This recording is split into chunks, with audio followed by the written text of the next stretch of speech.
काला धन जो कमाने वाले हैं उनके लिए बुरी खबर है। स्टेट बैंक ने तमाम मालियत के नए करेंसी नोटों को लाने का फैसला किया है। डिज़ाइन का फ्रेमवर्क शुरू हो गया है। मार्च तक ये काम मुकम्मल होने का इम्कान है। इस पर आप एक रिपोर्ट देखिए, फिर जफ़र साहब हमारे साथ हैं, वो बताएंगे कि आखिर इसके पीछे क्या वजूहात हैं, क्यों ये फैसला किया गया। जफ़र साहब, मुझे ये बताएगा कि इस वक्त पाकिस्तान में जो सिचुएशन है मुआशी तौर पर, फिर आपको पता है कि आगे इलेक्शंस भी आ रहे हैं, बहुत सारे मैंने तज्ज़ियाकार हैं जिनको ये सुना है, जो कि इकोनॉमिस्ट हैं, एक्सपर्ट हैं, वो ये बात कर रहे हैं कि इस मौके पर एटलीस्ट ये पॉलिसी नहीं होनी चाहिए थी। वैसे तो फौरी तो नोट आ भी नहीं रहे, 2 साल लगेंगे ज़ाहिर है इस सारे प्रोसेस में, लेकिन ये जो फैसला किया गया इस वक्त जो किया गया, क्या ये ठीक है? देखिए जनाब, बात यह है कि कई हलकों की तरफ से ये डिमांड आ रही थी कि 5,000 रुपये का नोट बंद किया जाए और काला धन जो है वो हमारी नेशनल इकनॉमी का हिस्सा बन जाए।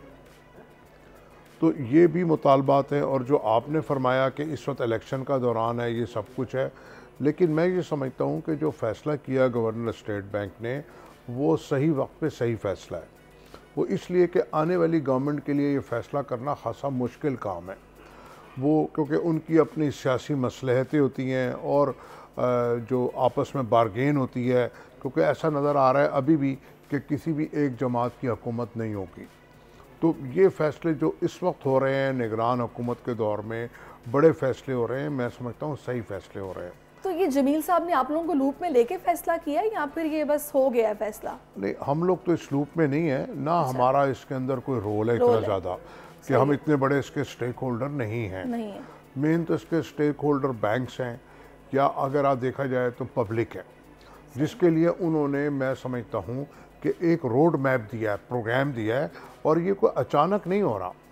राइट टाइम मैं इसलिए कह रहा हूँ कि उन्होंने जैसे कहा मार्च तक हम कंपटीशन कराएंगे और फिर तकरीबन 2 साल लगेंगे, और उन्होंने ये भी कहा कि हम इंडिया की तरह अचानक से नोट को डीमोनेटाइज नहीं करेंगे, ये नहीं करेंगे कि ये चेंजेबल नहीं है, तो ये ग्रेजुअली होगा। अच्छा, मेरे जहन में इसलिए आया कि ज़ाहिर है आप लोगों को, जो ये लोग जिन्होंने भी अपने पास गैर मुल्की करेंसी भी रखी होती है, जब वो एक्सचेंज करने आते हैं तो उसका डेटा भी आप लोगों के पास होता है, तो आपको भी आइडिया होगा कितना सर्कुलेशन में है, कितना लोग आ रहे हैं जा रहे हैं लेकर। एनी हाउ, इसमें अब ये जो इसके फ़वाइद सामने आ रहे हैं वो ये बताया जा रहा है कि एक तो जो लोगों ने घर में रखे होंगे वो बाहर निकलेंगे, क्योंकि ज़ाहिर है उन्हें होगा कि आगे चेंज हो जाने तो हमें इनको अपनी सेफ में रखने का फ़ायदा नहीं है। इसके अलावा क्या फ़वाइद है इसके, इस पॉलिसी? देखिए इसके बहुत सारे फ़वाइद हैं, मल्टीपल। देखिए आपके मुल्क में इस वक्त जो टेररिज्म है वो उरूज पे है, और ये टेररिज्म में जो भी पैसा इस्तेमाल होता है वो मोस्टली पाकिस्तानी रुपया होता है, और पाकिस्तानी रुपया स्मगल होकर पहले बाहर जाता है, फिर आपके जो बॉर्डर्स हैं वहाँ के ऊपर इसकी डिस्ट्रीब्यूशन होती है। तो ये भी एक बहुत बड़ा एलिमेंट है, नंबर 1। नंबर 2, जो इस वक्त जाली करेंसी है, फेक करेंसी, वो बहुत ज़्यादा सर्कुलेशन में आ गई है ड्यू टू हमारे यहाँ जो फटाफ की वजह से हमने अपने रूल्स को चेंज किया, और इसके साथ साथ जो हमारे यहाँ KYC और AML के हवाले से पूछगछ बढ़ गई है।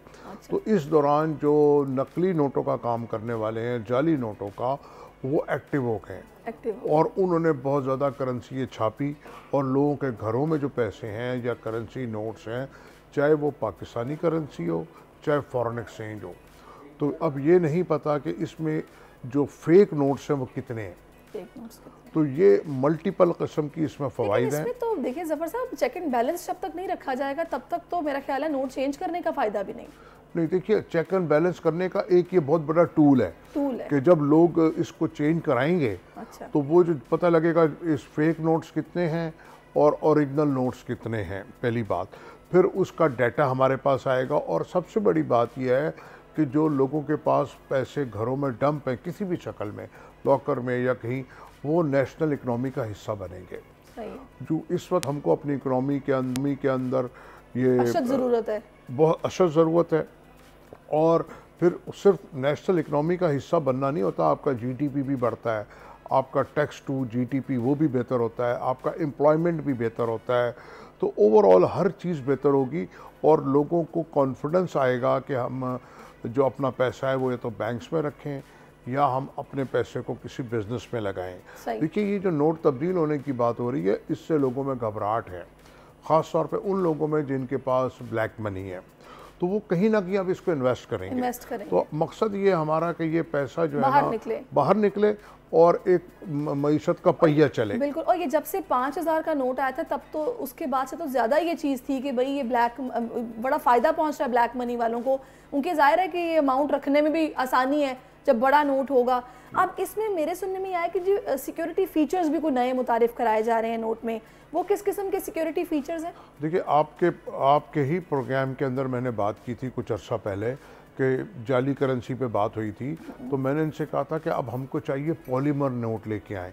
मैं समझता हूँ वो जो प्रोग्राम हुआ था वो बहुत ज़्यादा उसको लोगों ने पसंद किया गया था, और ये वही वजह बन रही है ये नोट चेंज होने की कि पॉलीमर नोट लेके आए, जिसको हम प्लास्टिक का नोट कहते हैं।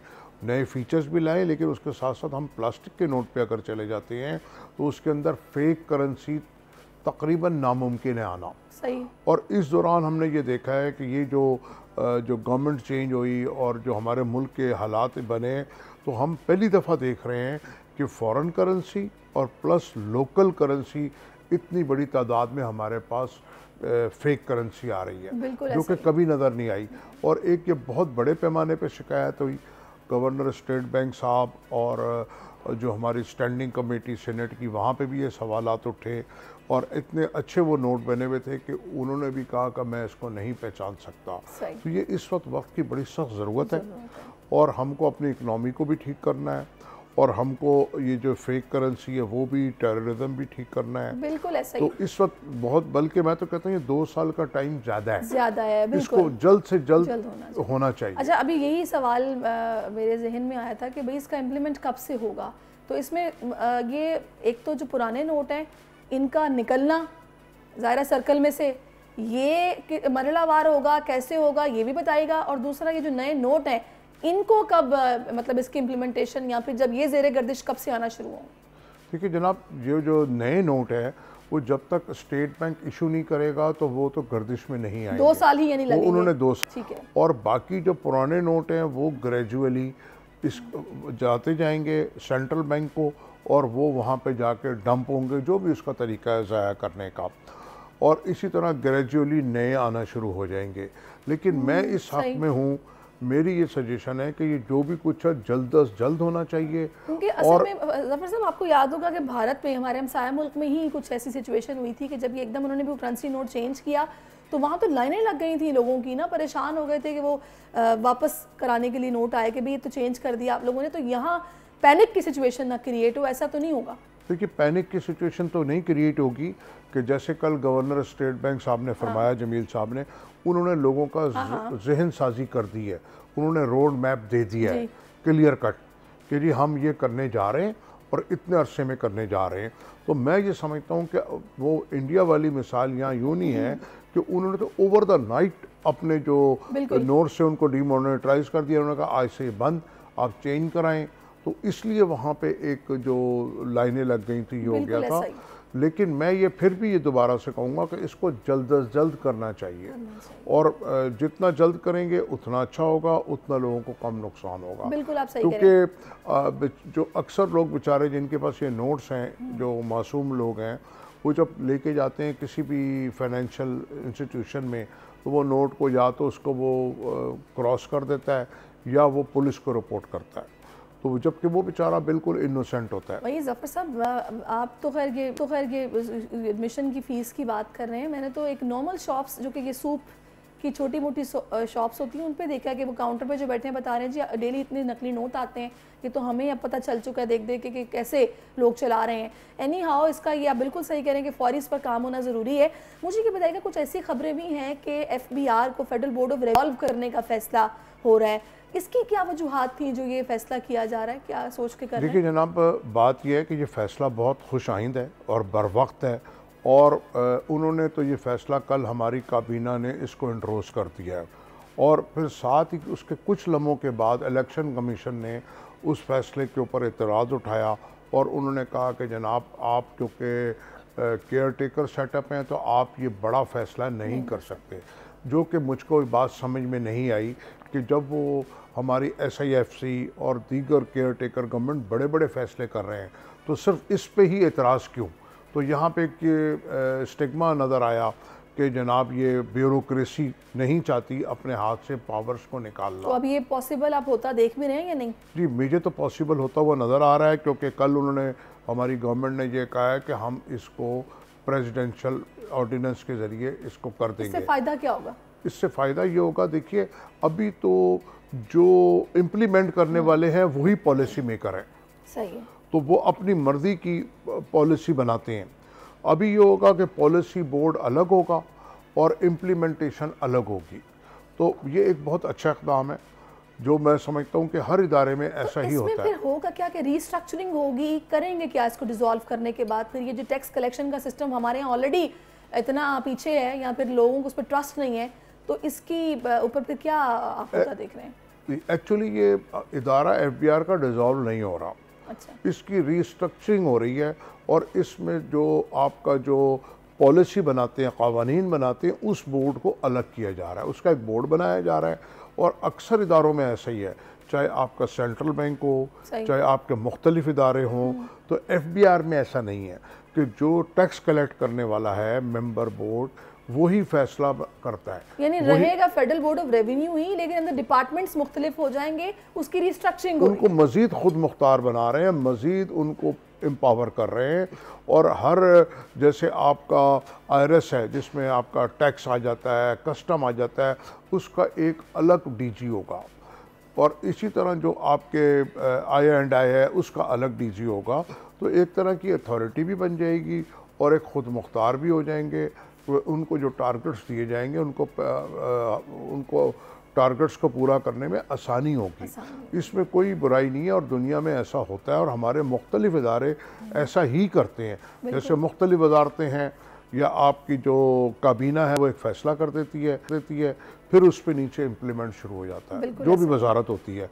तो इसमें भी ऐसा ही होगा, यानी कि कमिश्नर या चीफ कमिश्नर का इख्तियार नहीं होगा कि जी आप इसको से कि अगर आपकी कोई एमनेस्टी आई है, वो जिसको मर्जी, हमने देखा कि जो प्रोटेक्टेड बाय एमनेस्टी जो है हमारी प्रोटेक्टेड बाय सुप्रीम कोर्ट है, लेकिन उसके बावजूद भी नोटिस इशू हुए तो वो अपनी मर्जी का कोई सर्कुलर निकाल देते हैं। तो अब ये तो गवर्नमेंट के अंदर गवर्नमेंट हो गई ना, बिल्कुल ऐसा ही है। तो ये बेहतरी की तरह चलें जी, बड़ी अच्छी बात है कि अगर हम रेजिस्टेंस आएगी ख़ास तौर पे ब्यूरोक्रेसी की तरफ से, क्योंकि हमने देखा इस वक्त तक SIFC जो है वो इतनी ज़्यादा कामयाब नज़र नहीं आ रही, वो बेबस नज़र आ रही है। ब्यूरोक्रेसी और मुख्तलिफ हर्डल्स उनके सामने आ रहे हैं। तो ये चीज़ें जब आप ठीक करेंगे तो हर्डल्स भी आएंगी और रेजिस्टेंस भी ज़ाहिर आपको फेस करना पड़ेगी। बहुत शुक्रिया ज़फ़र साहब, thank you so much for your time. और नाज़रीन, अब 11 मार्च को ये एक वो होगा कंपटीशन ही कह लें, जिसमें जो नोटों के डिज़ाइन है वो आर्टिस्टों को बोला गया है कि आप बनाएं, फिर आपको इनामी रकम भी मिलेगी। तो देखते हैं ये अमल कब तक मुकम्मल होता है, जल्द से जल्द मुकम्मल होना चाहिए। सब्सक्राइब करें और बेल दबाएं ताकि कोई खबर रह न जाए।